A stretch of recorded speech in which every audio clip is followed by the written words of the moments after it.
Halo semua, jumpa lagi bersama saya Alex Pandang. Hari ini saya akan sharing sebuah buku yang sangat keren karena mengungkap beberapa rahasia kehidupan yang jarang kita ketahui tentang kekuatan dari otak manusia. Mari kita mulai.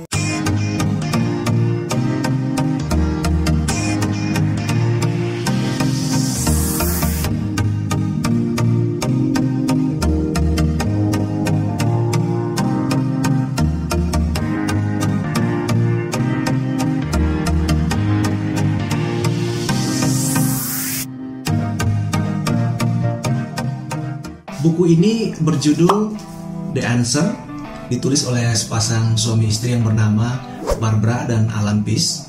Barbara dan Alan adalah sepasang suami istri yang sangat sukses di awal pernikahan mereka, guys. Namun kemudian sebuah petaka yang buruk datang. Mereka jatuh bangkrut dan menjalani hidup yang susah dan miskin. Namun pada akhirnya beberapa tahun kemudian mereka bisa kembali sukses, bahkan lebih sukses dari sebelumnya, guys. Nah, kenapa bisa seperti itu? Ternyata mereka berdua berhasil mempelajari dan menerapkan suatu rahasia besar dalam otak manusia yang bisa menghantarkan kita mencapai hal-hal luar biasa dalam hidup kita. Berangkat dari itu, kemudian mereka berdua ini membagikan pengalaman dan riset pribadi mereka ke dalam buku yang berjudul The Answer ini, guys. Jadi, secara keseluruhan, buku ini tuh semacam buku motivasi, tetapi buku ini tuh lebih daripada itu karena dimulai dengan riset ilmu pengetahuan yang menunjukkan tentang kemampuan otak manusia yang jarang dibahas, yang berkaitan erat dengan seluruh masa depan kita sebagai manusia dalam menjangkau kesuksesan. Jadi dalam buku ini pertama-tama Barbara dan Alan Pease mengajak kita untuk melihat kembali dan mempelajari sebuah sistem dalam otak manusia yang bernama Reticular Activating System atau RAS. RAS ini memainkan peran yang sangat penting dalam kehidupan manusia. Ternyata RAS mempengaruhi 90% dari kegiatan sehari-hari kita, seperti tidur, bangun, bernafas, detak jantung, hasrat seksual, nafsu makan, kesadaran diri, dan lain sebagainya, guys.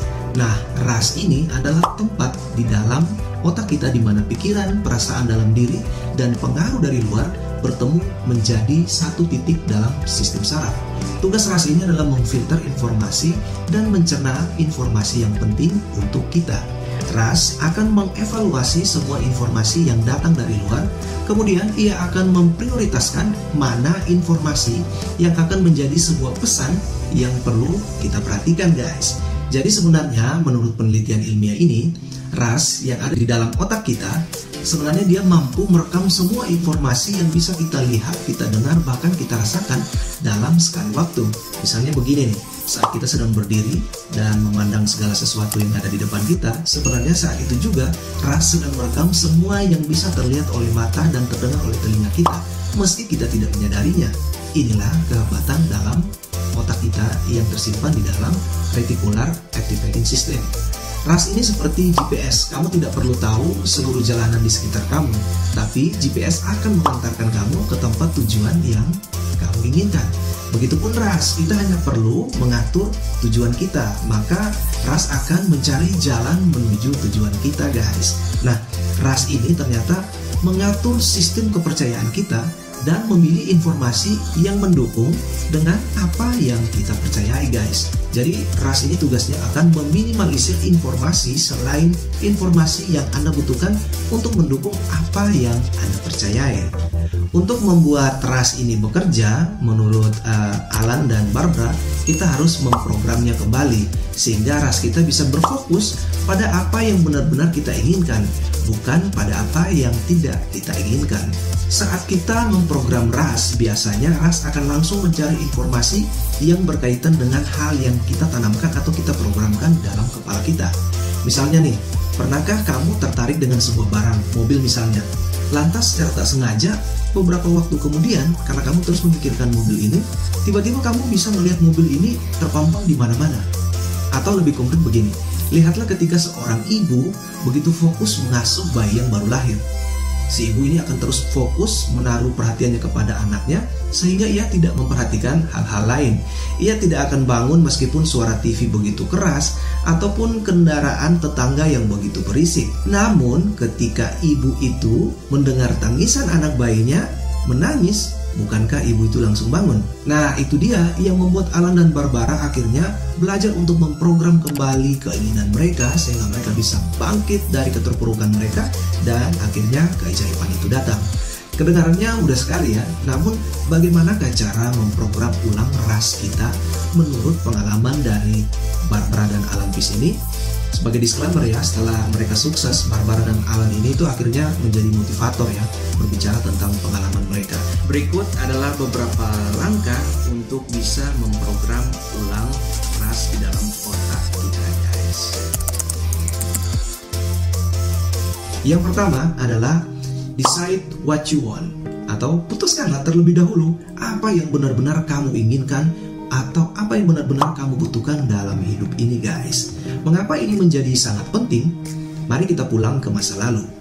Saat kita baru saja lahir, orang dewasa melihat kita adalah anak kecil yang tak berdaya karena tidak memiliki apa-apa, bukan?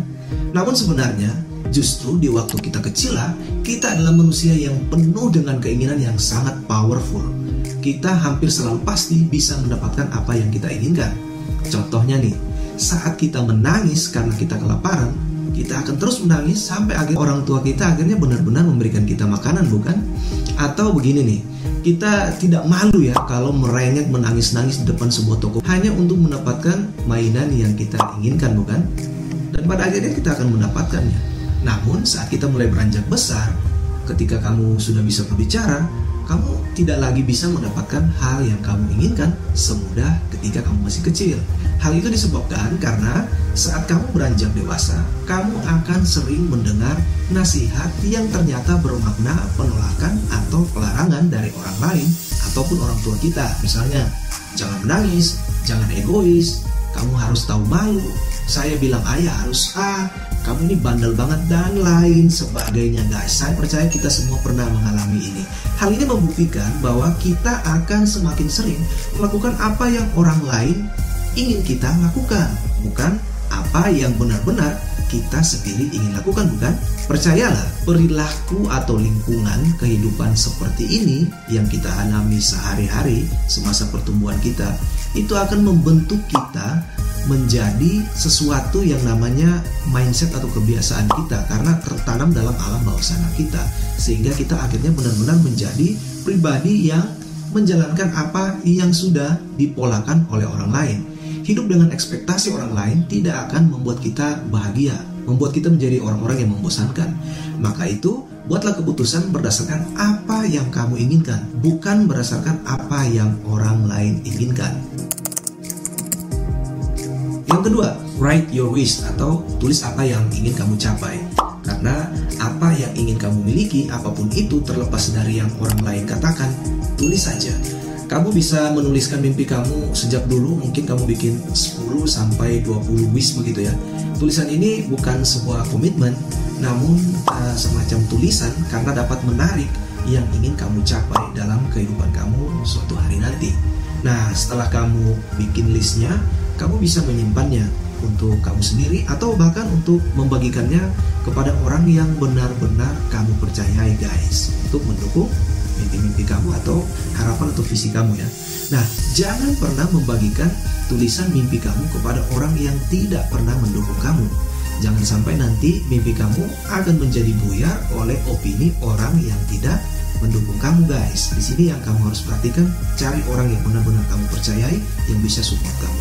Banyak orang yang tidak mendapatkan apa yang mereka inginkan dalam hidup karena mereka berfokus atau menaruh fokus mereka kepada bagaimana cara meraih sesuatu. Biasanya ketika seseorang sudah menentukan impiannya atau menulis impiannya, ia akan berpikir, saya tidak tahu bagaimana cara meraihnya. Lantas kemudian mereka pun akhirnya benar-benar tidak melakukan apa-apa. Nah, dalam buku ini kita itu diajarkan oleh Alan dan Barbara. Langkah kedua yang paling pasti ini adalah menulisnya, sehingga kita bisa betul-betul nanti akan mencapainya. Kita hanya perlu menentukan lalu menulis apa yang benar-benar kita inginkan. Karena ras di dalam otak kita otomatis akan melakukannya untuk kita. Ingatlah bahwa seperti yang saya bilang tadi, RAS ini adalah seperti sebuah sistem GPS yang akan mengantarkan kita sampai pada tujuan tanpa perlu kita tahu bagaimana cara atau jalan menuju ke sana. Yang perlu kamu lakukan adalah putuskan apa saja keinginan kamu, mimpi kamu. RAS kamu akan mencari jawaban atas bagaimana cara untuk mencapainya. Alan dan Barbara telah membuktikan ini dalam perjalanan kehidupan mereka. Dengan menuliskan tujuan kita, RAS akan mencari informasi atau dia akan mengumpulkan segala informasi yang berhubungan dengan tujuan itu dan akan mengabaikan informasi yang tidak berhubungan dengan tujuan itu. Seperti tadi waktu kita memikirkan mobil ya, akhirnya semua mobil yang tidak berhubungan dengan mobil kita itu akan disingkirkan oleh RAS dengan sendirinya. Tetapi mobil yang betul-betul kita inginkanlah yang akan muncul. Dengan kita menulis, sebenarnya kita sedang merangsang sekitar 10.000 gerakan atau bahkan ribuan gerakan neuron dalam otak kita untuk bekerja. Saat kita menulis, RAS kita ini otomatis langsung menginstruksikan ke alam bawah sadar kita fokus pada tujuan kita tanpa kita sadari. Banyak orang tidak mengerti bahwa mereka dapat mempunyai kehidupan layak dan bergelimang kebahagiaan, bahkan bergelimang harta, hanya dengan melakukan apa yang mereka senangi, guys. Tidak percaya? Sebagai contoh, bukankah kamu sering melihat ada orang yang sangat gemar berbicara atau bersosialisasi dengan orang lain? Di satu hari kemudian, ia bisa menjadi MC terkenal dan sukses dengan pekerjaannya. Atau kalau kamu sering melihat orang yang senang berolahraga, beberapa waktu kemudian dia bisa menjadi atlet-atlet hebat yang bergelimang harta. Nah, ini semua adalah contoh nyata bahwa orang selalu bisa sukses dengan melakukan apa yang benar-benar mereka senangi atau mereka inginkan. Mungkin mereka akan mengalami kesulitan dalam awal perjalanan karir tersebut, namun mereka akan terus melakukannya bahkan tanpa dibayar sekalipun, guys. Sehingga ketika mereka akhirnya menjadi mahir, mereka pun mendapatkan kesuksesan yang mereka inginkan. Nah, yang ketiga adalah set clearly defined goals. Artinya apa? Artinya, tujuan yang ingin kamu capai harus dituliskan dengan jelas dan terukur.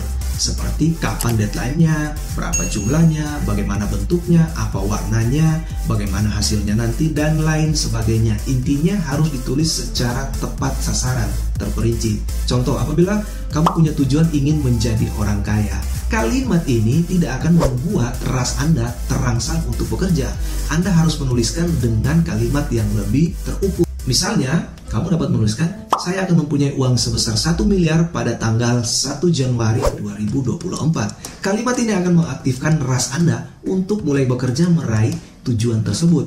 Semakin jelas dan terukur impian kamu, maka semakin tergerak pula RAS kamu untuk meraihnya. Gunakan juga kalimat yang positif, karena RAS hanya dapat merasakan hal positif, guys. Seperti kata-kata, saya tidak akan merokok lagi pada tanggal 1 Januari 2021. Kalimat ini bukanlah kalimat positif. RAS tidak akan dapat merasakan bagaimana tidak akan lagi merokok. Oleh sebab itu, RAS tidak dapat merasakan sesuatu yang tidak ada. Gunakanlah kalimat, saya akan menjadi non-smoker pada tanggal 1 Januari. Kalimat ini akan langsung merangsang RAS untuk merasakan atau menciptakan bayangan seseorang non-smoker, karena bayangan tersebut akan mendukung RAS untuk bekerja lebih baik ketimbang bayangan Anda tidak akan merokok lagi, guys. Jika Anda tidak dapat membayangkan kesuksesan Anda, maka kamu tidak akan dapat merasakan kesuksesan kamu. Otak kamu hanya akan membayangkan sesuatu yang kamu yakini dapat kamu capai.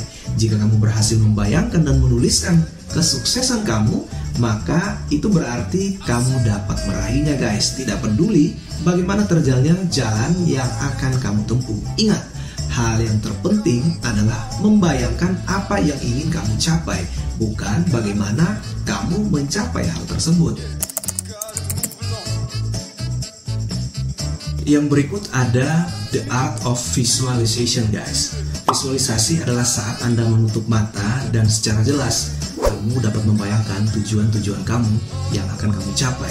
Latihan visualisasi ini akan meningkatkan kemampuan kita atau kemampuan otak kita, sehingga kita dapat membedakan mana realitas dan mana fantasi, sehingga kita dapat menggunakan ini untuk menggerakkan tubuh kita meraih tujuan yang kita visualisasikan dalam pikiran kita. Dengan visualisasi, seluruh tubuh kita akan menerima pesan dari otak secara jelas dan tahu apa yang perlu dilakukan, dan otot kita akan merespon sesuai dengan instruksi yang diberikan guys.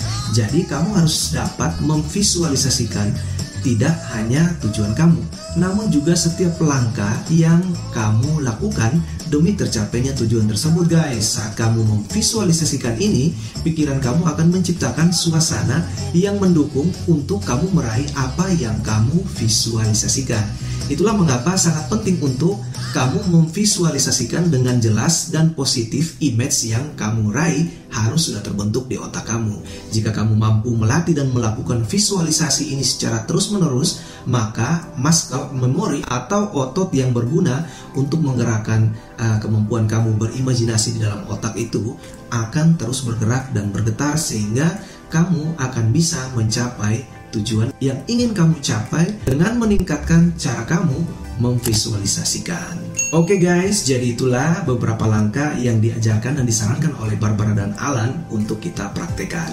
Nah, cukup sekian dulu review buku The Answer karya Alan dan Barbara Pease ini. Masih banyak bab yang belum saya jelaskan di sini. Memang saya sengaja tidak membuat semuanya agar kamu membeli dan membaca bukunya sendiri. Silakan membelinya di toko buku kesayangan kamu ataupun juga bisa melalui toko buku online guys. Nah, silakan tinggalkan pendapat kalian tentang buku ini atau tentang apa saja yang kamu penasaran untuk bertanya. Semoga konten ini bisa bermanfaat bagi kamu dan terima kasih sudah menonton. Sampai jumpa di konten berikut.